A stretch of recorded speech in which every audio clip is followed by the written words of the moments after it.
My name's Angela Power Disney, or Angie. I was born Angela Power, Angela Teresa Power, and given a confirmation name Elizabeth after my German godmother Lieselotte, whose father was a Nazi and whose husband was a pedophile, who victimized myself and my sisters and probably many others.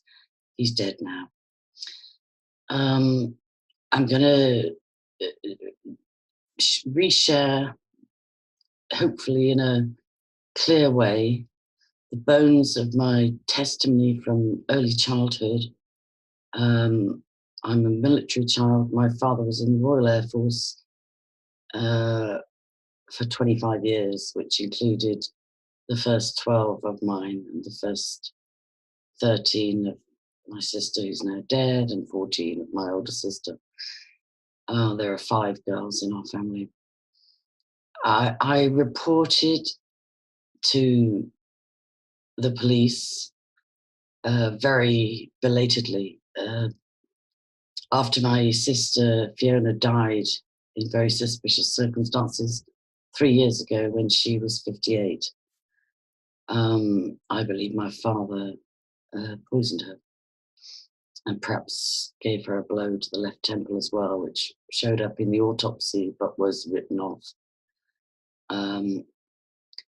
So I went and finally reported our father, parents, multiple abusers in the extended family and friends, quote unquote, network, and also what I suspect was a military paedophile ring. I suspect certainly myself and my 2 older sisters, and possibly all of us, were subjects in no consent medical experiments and what is widely referred to as MKUltra, Mentalkontrolle, and Project Paperclip, and so on, post-World War II, whereby the experiments started in the Nazi Holocaust were continued, picked up by not just the American government, but less well known, also the British. And children in the military were particularly favoured as subjects, especially if they'd come from multi-generational abusive backgrounds and or were bloodline family children, as I later discovered our family was. The dogs, the red setters out in the garden. Do you want to come in or out? You have to come in or out. I'm not leaving the door open. Here we go. Let's go. So I went not long after my sister died on May Day, 3 years ago, 2015, and in June I reported both my parents and the military, in the first instance, to Brixton Police. I have recordings, although mysteriously many recordings have disappeared on a phone, an old phone, but I'm given to understand that they can be recovered. The Metropolitan Police referred me to Wiltshire Police, which was the last known area where my father savagely beat me. And this was, as I say, 3 years ago, around the time that this brave Chief Constable Tim Veal of Wiltshire Police was investigating posthumously the ex-British Prime Minister, Sir Edward Heath. Strangely, I understood being transferred out of the Metropolitan Police to Wiltshire Police for investigation. What wasn't as apparent was why Wiltshire Police seemed to be superseded by Avon and Somerset Police. So I had a detective constable at Wiltshire Police. I had 2, actually. The first one, strangely, was taken off the case, and when I inquired why, I was told it was just random, nothing to worry about. So then another Wiltshire DC was allocated, and then a sergeant, detective sergeant from Avon and Somerset strangely took precedence over the case. And then I did I think it was a 3-hour videoed statement at Melksham, where we used to live for a while, with the DC from Wiltshire Police and the detective sergeant from Avon and Somerset. I then was given monthly updates by email for 6 months. And again, strangely, the detective sergeant used to email me and would not copy in the DC at Wiltshire Police.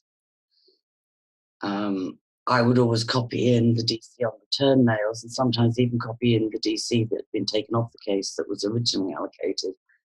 And I just noticed it as strange that she kept trying to just leave Wiltshire Police out of the equation.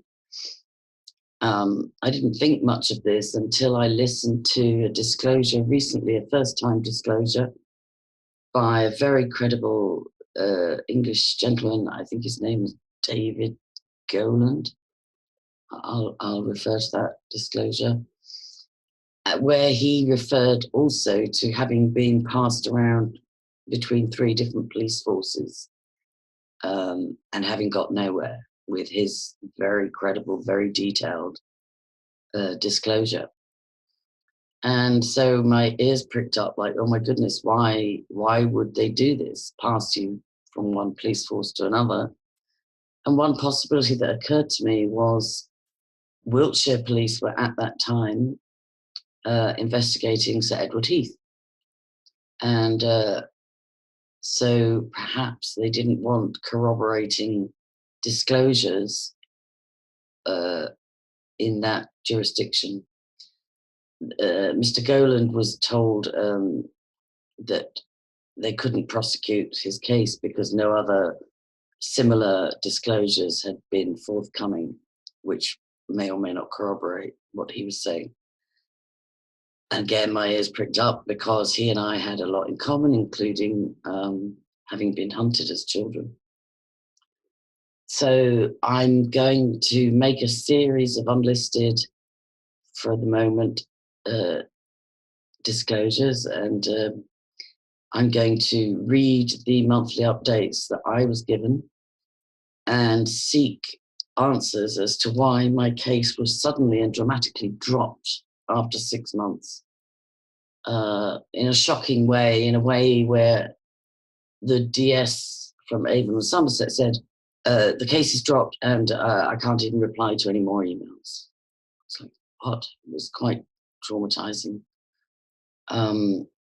And the grounds I was given for the case being dropped were that mainly they were saying they couldn't prosecute because my father has a diagnosis of dementia. And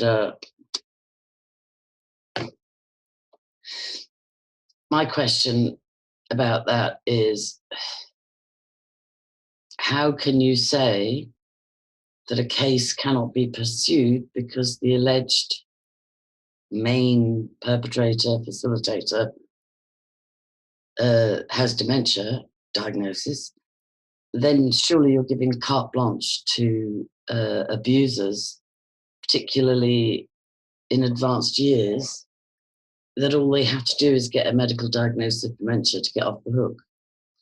I was told, well, he can't understand a Miranda, he can't understand having his rights read to him, and therefore the case can go nowhere. And again, I say, and we've seen this with Rebel Jana, I'm not sure if Rolf Harris tried to plead dementia, but even the likes of Rebel Jana MP, who allegedly died, first of all, got off the hook on grounds of dementia and then died before, because a judge ruled that even though he had a dementia diagnosis, testimony of 17 children's home survivors could be heard. And before that could happen, he allegedly died, as did Leon Britton allegedly died. But Greville Jenner in his day had been an advocate for tracking down Nazis, and I believe one of the ones that was imprisoned was 84. I believe there's a paedophile in jail at the age of 94, originally from Hope de la Garenne, a victim and first, and then later a perpetrator. So it struck me as very strange when my case was so dramatically dropped. And as I say, I was traumatized. I didn't have sufficient confidence to even go through the process of complaining to the IPCC, the International Police Complaints Commission, independent, I beg your pardon, supposedly, Police Complaints Commission, because they don't have any teeth. They can only make recommendations, which are often flouted and ignored, as is the case with Metropolitan Police on the Hampstead. 2 complaints upheld by PCC on the Hampstead case, which have not been acted upon. So this is my first time revisiting it, and I'm just grateful for Mr. Goland documenting his testimony, which this is the only way we're going to get heard, is if enough of us speak up and start joining dots. Also, in the 6-month investigation into my reports and complaints, there were several red flags along the way. The DS told me that, first of all, a sergeant from the Royal Air Force was allocated to the case, sergeant specialising in sexual assault within the military. But she told me that in the end, no medical records could be found for my first 12 years of life. And that the Royal Air Force had been so uncooperative that she and her colleagues had complained to the equivalent of the military ombudsman about their lack of cooperation and transparency. She also told me, because I live in Ireland now, although most of the abuse took place outside, well, some of the family abuse took place in Ireland, but most of my organised abuse took place within the military, so in England and in Germany and in Gibraltar.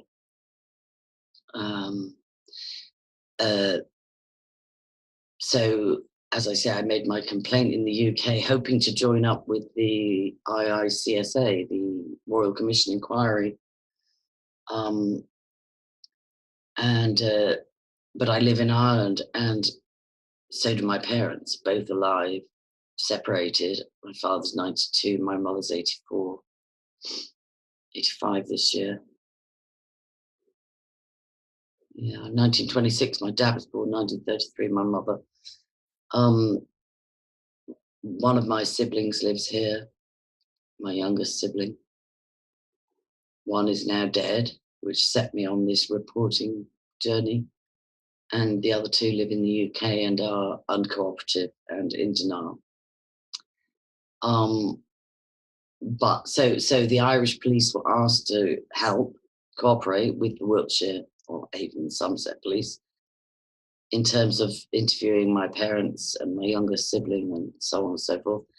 And it was also noted in the reports to me that the Irish Gardaí were not cooperating. I also signed permission for Avon and Somerset and Wiltshire police to obtain my medical records, all of them. Obviously, the first 12 years were within the military, and they informed me that those were not forthcoming. My medical records from Ireland, where I've lived full-time since 1996, were not released. The HSE did not cooperate either, despite my having given permission for all medical records to be released. And a flimsy excuse was given that I hadn't attended for a while and I'd have to ask them in person. So I need to do that. I need to at least secure what records there are. And again, having grown up in the military and then compulsively moved most of my life, I've lived in 49 homes in 7 countries on 3 continents. So but I can at least trace my medical records since 1996, and so I'll do that. I'm kind of reinvigorated to not give up. Um, and I suspect this way of testifying publicly and hoping for other survivors to join, to join the dots. We may not get justice. I'd like to think we will, but like me, I'm sure there are survivors out there that just crave the truth. The other thing that makes me want to revisit this is the fact that I started really deprogramming majorly. Well, to be honest, I've always had some very troubling from the age of birth to 8, or the age of infancy to 8, I've had very troubling memories, but I could never make sense of them. I didn't know about MKUltra. I didn't know about memory wiping and drugging and so on and so forth. So because I couldn't contextualize them or make sense of them, I left them alone. I got counseling for the things I could remember from the age of 8 onwards. And I mentioned a lot of the troubling anomalies and memories under the age of 8. And the advice from my counselor at that time was, let them come up when you're ready. Don't go for hypnosis or, kind of forcing the memories to surface.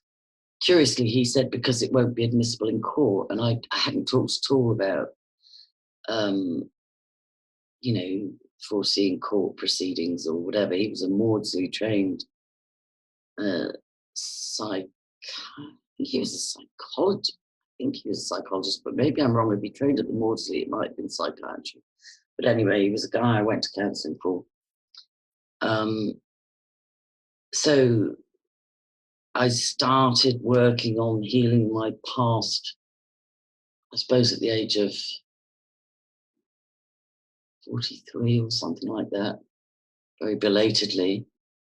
And then became kind of willing to look at my early childhood trauma a few years later.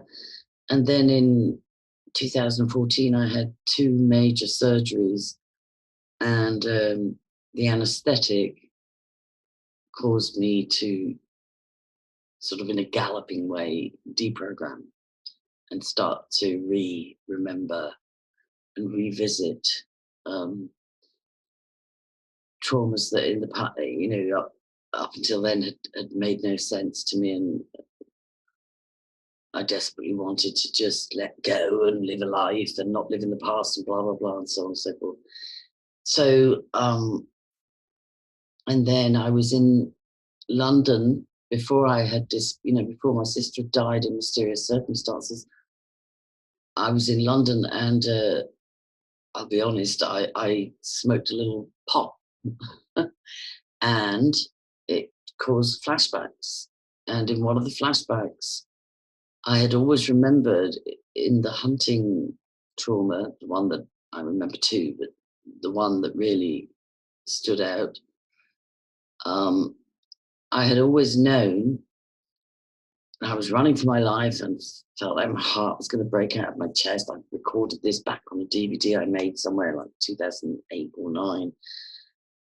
Just really running for my life through a wooded area, and finally tripping over a root of a tree, and then falling face down. And I described all this in my statement to the police, and then blacking out, and then waking face up, as I understood it, being urinated on by a circle of men around me. And forgive me for seeming dissociated as I recall and recount this stuff. That's just part of DID. But I remember noting at the time that one of the men standing above me was in army uniform. And having grown up in the Air Force and you know, a very clear memory I have from the Royal Air Force in Gibraltar.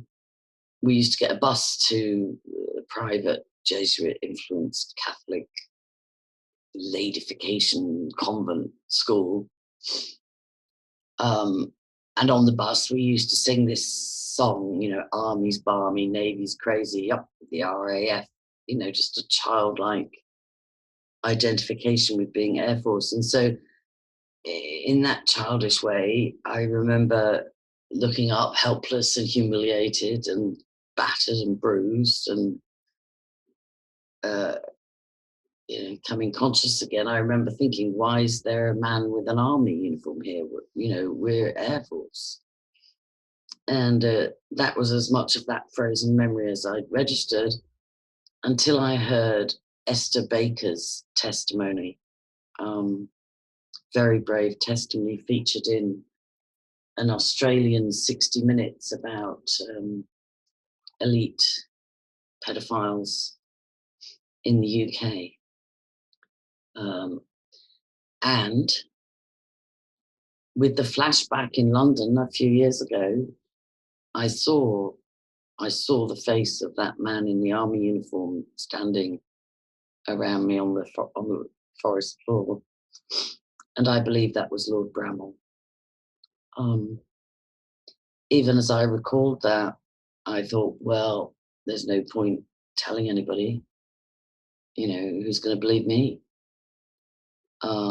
I'd already heard Michael Shrimpton, apparently a whistleblower who testifies to Edward Heath sodomizing and facilitating the murder of children's home boys, but adamantly denying that Lord Bramall had ever been a pedophile. And I didn't have a grudge to bear or an axe to grind. I just recognized,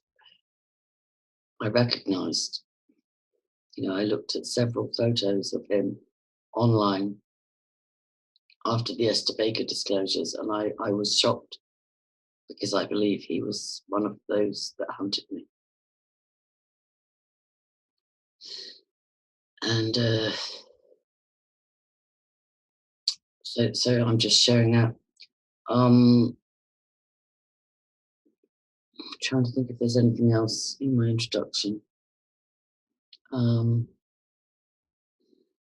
Even just opening, I've got a folder of emails which include the updates from the police, and even just going into that folder is triggering for me.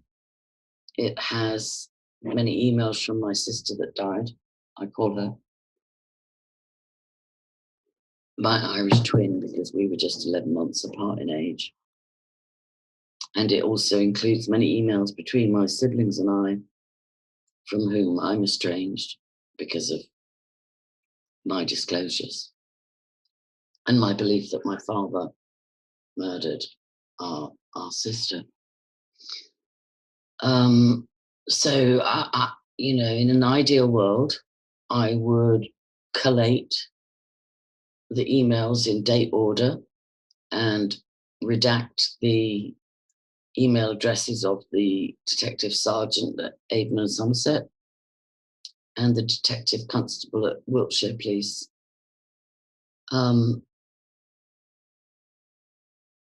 So in an effort to do this with excellence, I will do that.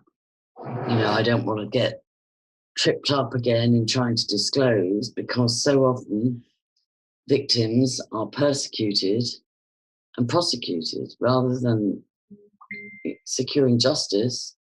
They are prosecuted. So I'll leave this as part one of a series of unlisted, for the moment, disclosures I'm going to do.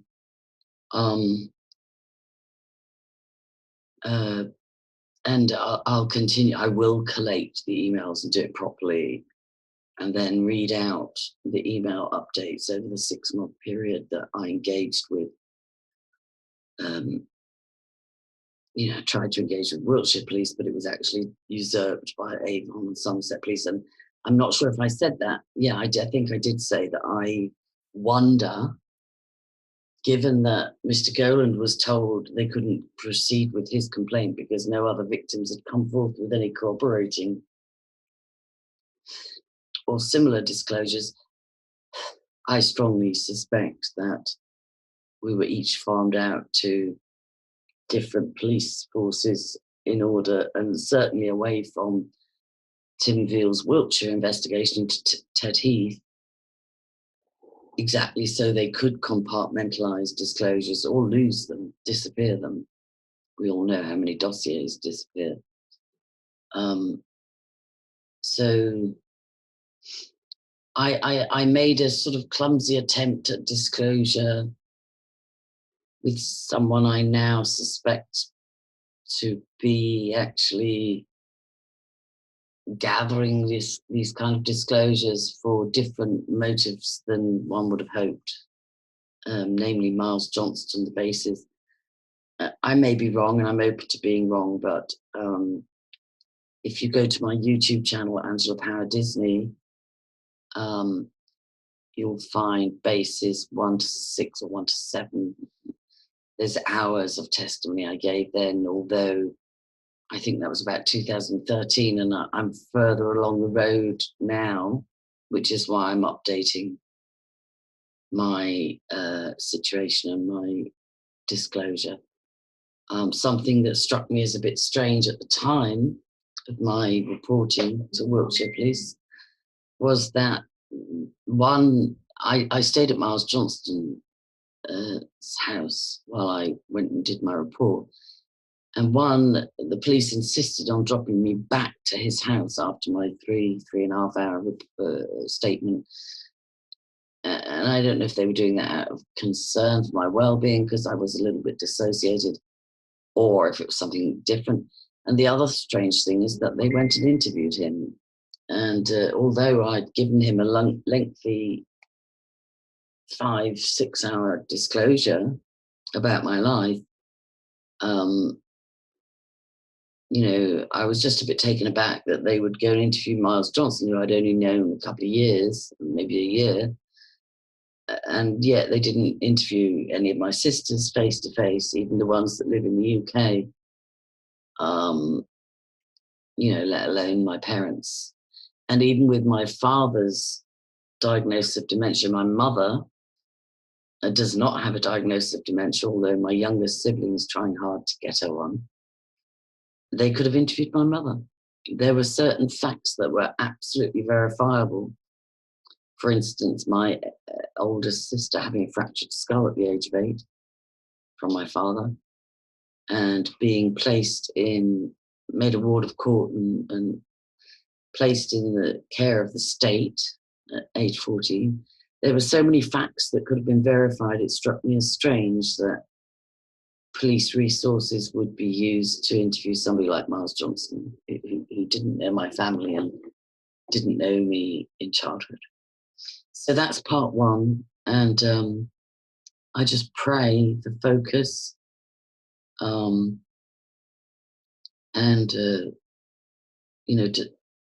resist the resistance, because it's hard to revisit this kind of stuff. But I think it's valuable, and I certainly see it's valuable from listening to other survivors like Esther and like I think it's David Goland. I've blanked out his first name, but I will also find his testimony, which is hard to hear and slow going, but absolute a horrible introduction. I think I annoyed him. He says he was motivated to disclose for the first time, well, not publicly for the first time, because he was annoyed at the misinformation that was out in the public arena about mind control,